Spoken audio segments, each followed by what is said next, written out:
Hello guys and welcome to another tutorial. And today I'm going to show you how to add your images or place your images in Adobe InDesign, and this should be in frame.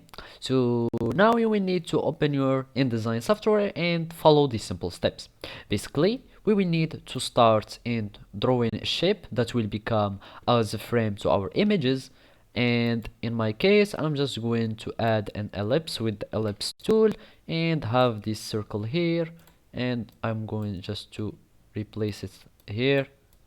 Just select it and have it with the other selection tool, and then you just drag it here in the center, and now we need to place our image. The first one to do, or the first step to do, either to select your shape. So now you will have your image that will be placed in this frame, which is our circle here. So now we need to click on Ctrl plus D, and you will have the place menu, or you can go to the file tab or file menu and search for place.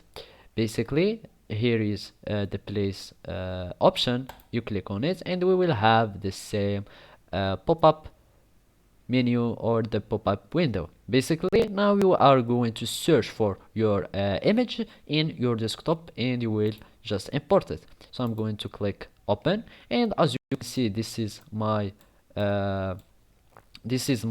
picture that is in the frame. So as you can see, this is the size of my picture, but still it's still on the frame, and now I can resize it however I want.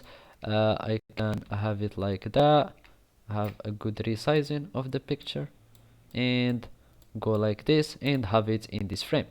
The other method to do it without like the shortcut or doing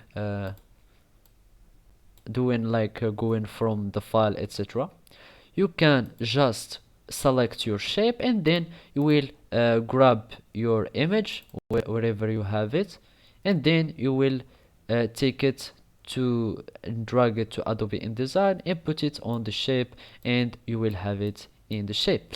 And like that, like the other, even if I resize it, it will stay in the shape and won't go out from the frame. And as you can see here, there is the link, there is this link icon. That means that the frame or the shape and the object, which is the image, are already linked and it won't go out of the frame.